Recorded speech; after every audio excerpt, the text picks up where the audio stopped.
धन्य है बुआ तू, जो कि एक तो आज जो भी हमारे पास आते हैं तो क्या मांगते हैं, हे प्रभु ऐसी संपत्ति दो, हे भगवान ये दे दो वो दे दो, सुख संपत्ति घर आवे, कष्ट मिटे तनिका।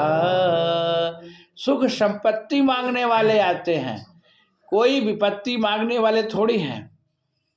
और कुंती कह रही कि हमको विपत्ति दे दे। विपदः सन्तु न सत्सु तत्र तत्र जगत गुरो, भवतो दर्शनम यस्याद पुनर्भव दर्शनम। विपदः विपत्ति दे दे।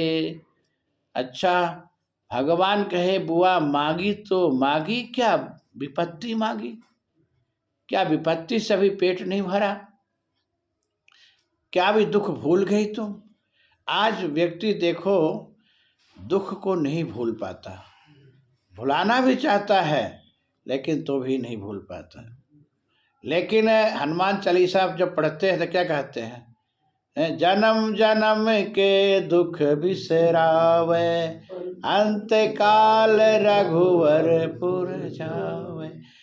तो जन्म जन्म के दुख बिसरावे, अरे जन्म जन्म का आप तो और याद करते रहते। रे महाराज, हम जो दुख की घड़ी देखा हूँ, जो हमने दुख देखा हूँ, वो मुश्किल है कोई देखे।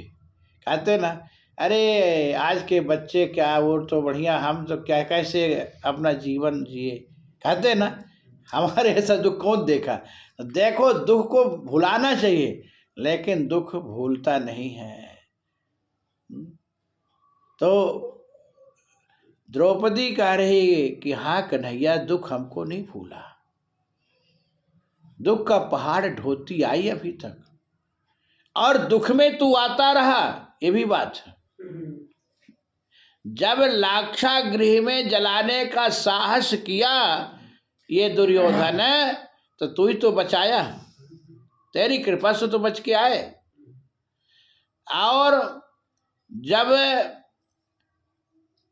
दुर्वासा ऋषि के उग्र श्राप से तू ही तो बचाया। देखो ये जो दुर्योधन है ना, दुष्ट बुद्धि वाला है। दुर्योधन ने जब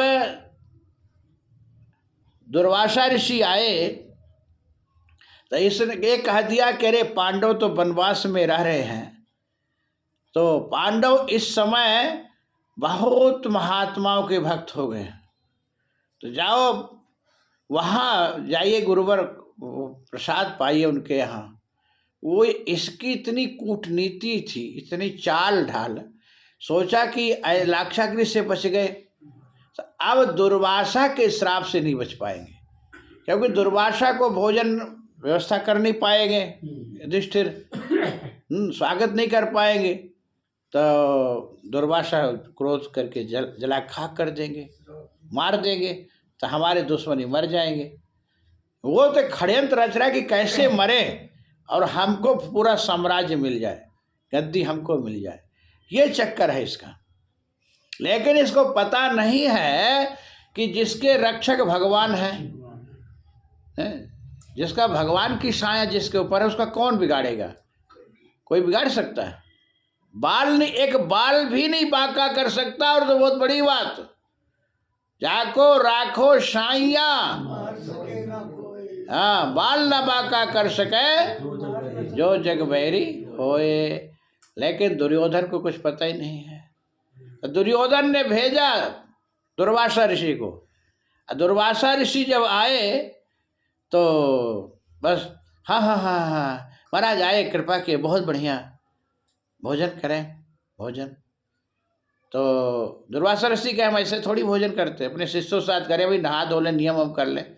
यमुना जी में स्नान करने गए हो दुर्वासा ऋषि, और इधर बाल पटक पटक के स्नान कर रहे हैं दुर्वासा ऋषि, और डिकार भी मारने लगे, कच्ची डिकार आ रही है।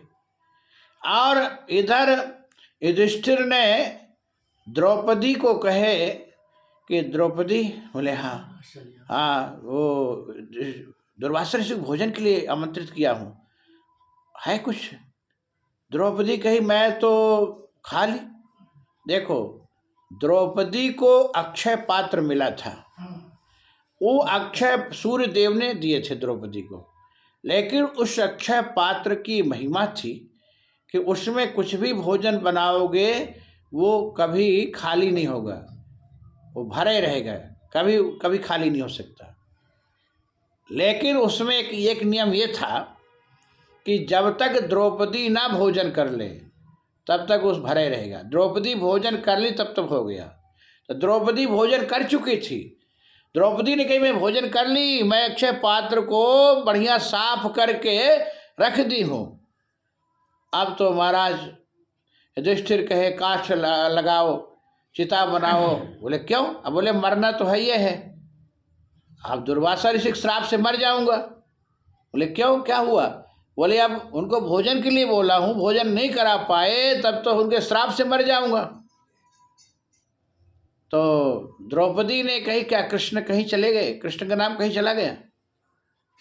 और जैसे आवाहन की द्रौपदी कृष्ण भगवान को स्मरण की, वैसे भगवान आ गए और भगवान कहे कृष्णा बहन। देखो, द्रौपदी का एक नाम कृष्णा है। कृष्णा क्यों नाम है? श्याम वर्ण की है द्रौपदी, इसलिए कृष्णा कहा है।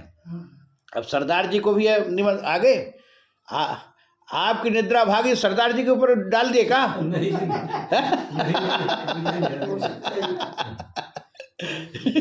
आपको भगाए। अब दूसरी कथा निद्रा फिर सुनाई तो आपकी भागी।